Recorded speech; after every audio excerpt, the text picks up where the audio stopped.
051 Kolkata জম্বুতাবাই express সকাল 11:45 Kolkata station থেকে ছাড়ে। আর এটা আমরা যেখানে যাচ্ছি সেটা হলো গিয়ে কাল সকাল 6:05 পৌঁছবে।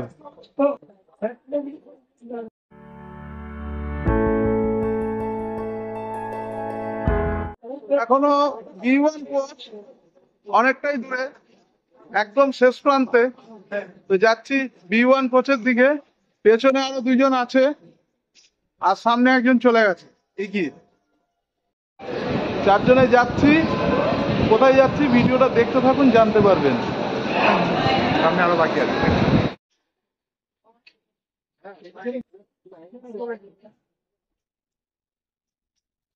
লোয়ার বার্থের সিট 60 B1। এখনো পর্যন্ত পরিষ্কার আছে, চার্জিং সকেট থেকে শুরু করে সবই আছে দেখছি, কিন্তু কাজ করছে কিনা বলতে পারবো না, দেখা যাক।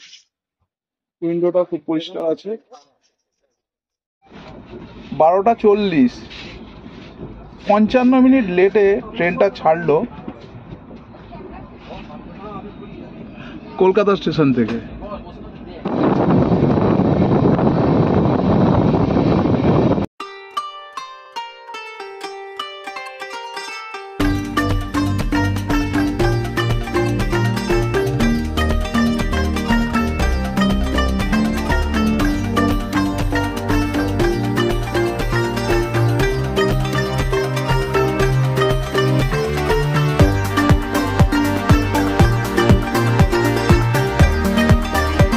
প্রচণ্ড পরিমাণে ঠান্ডা, প্রায় 4 ডিগ্রির কাছাকাছি।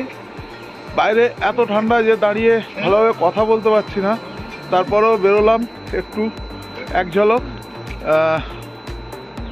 দেখুন এর মাঝখানে এরা দুজন ছবি তুলতে ব্যস্ত। তো ট্রেন দাঁড়িয়ে আছে এখন, আর 1 ঘন্টা বাকি পৌঁছাতে আমাদের ডেস্টিনেশনে। কিন্তু তার আগে ট্রেন অলরেডি 2.5 ঘন্টা লেটে চলছে। আর দেখুন আরেকজন অসুস্থ মানুষ, সেও উঠে এসছে, হাত দেখাচ্ছে।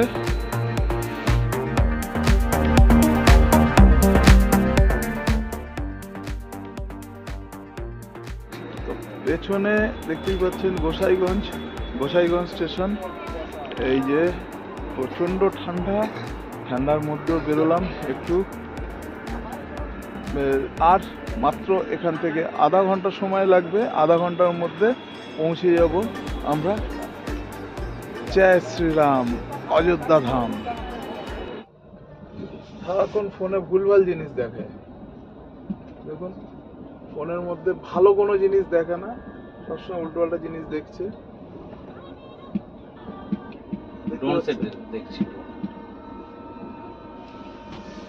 তো এবার নামবো আমরা।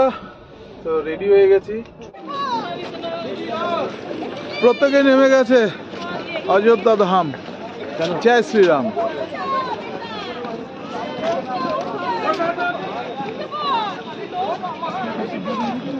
চলুন এগিয়ে সামনের দিকে যাওয়া যাক।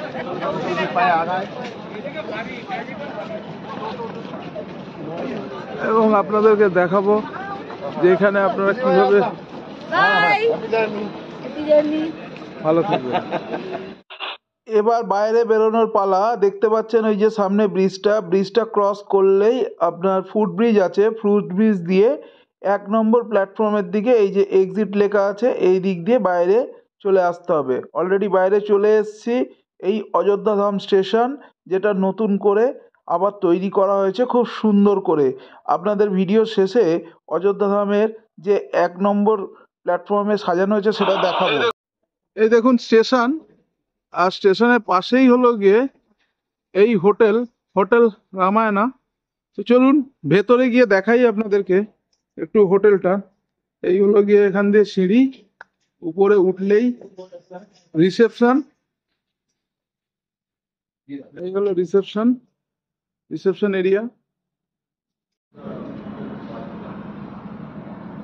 আর এখানে আমরা চেক ইন করছি এখন। এদিকে কিছু রুম আছে দেখতেই পাচ্ছেন।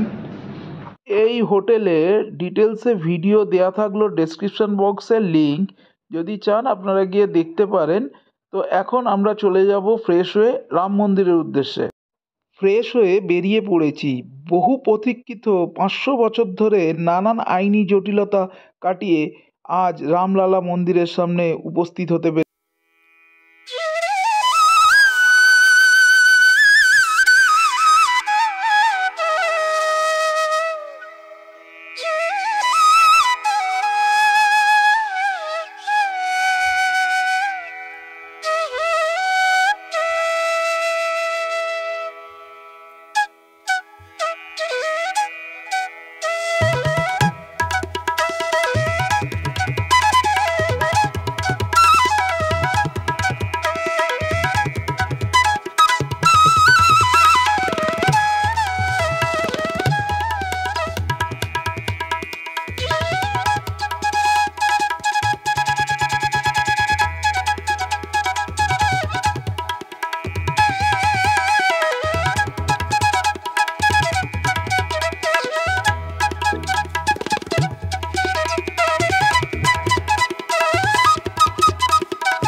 মাত্র 15 কিলোমিটার রাস্তা, যেটা কিনা এই রাম মন্দির উপলক্ষেই জানুয়ারি 2024-এই উদ্বোধন করেছেন আমাদের দেশের প্রধানমন্ত্রী নরেন্দ্র মোদী। এবং এছাড়াও এখানে আর কি কি দেখার আছে চলুন আপনাদের একটু ঘুরে দেখাই। খুব সুন্দরভাবে সাজানো হয়েছে এই অযোধ্যা ধামকে। এই হলো গিয়ে সেই সুন্দর রাস্তাটি, যেটি হলো গিয়ে একদম গেটওয়ে হলো গিয়ে অযোধ্যা ধামের। এই মুহূর্তে সন্ধেবেলা যা কিনা আরও খুব সুন্দর দেখতে লাগে, আমি চেষ্টা করব আপনাদের সন্ধেবেলাও দেখানোর।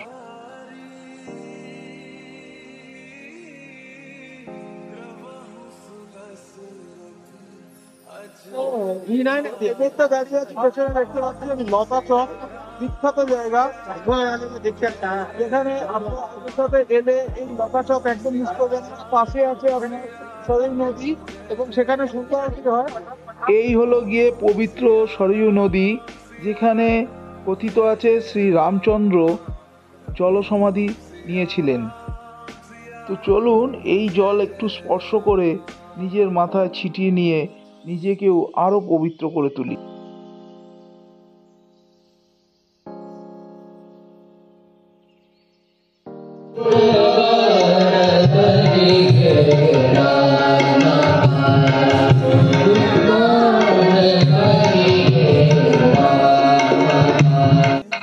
যেমনটি আপনাদের বলেছিলাম যে সন্ধেবেলা এই লতা মঙ্গেশকর চক বা রাম কি পাড়ি আরও আলোকসজ্জায় আরও সুন্দর হয়ে উঠবে। তো দেখতেই পাচ্ছেন এই মুহূর্তে এখানের রূপটা আরও নতুন করে সেজে উঠেছে, এক অন্যরকম দৃশ্য আপনারা দেখতে পাচ্ছেন। এবার আমাদের গন্তব্য হনুমানগড়ি, যেটা কিনা এখান থেকে 2 কিলোমিটার দূরে। এই সুন্দর আলোকসজ্জা দেখতে দেখতে কখন যে পৌঁছে যাব বুঝতেই পারবো না।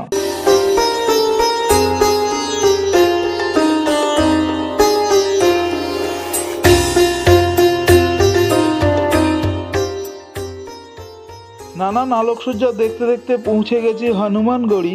তো হনুমানগড়ির মন্দিরের এবার ভিতরে যাওয়া।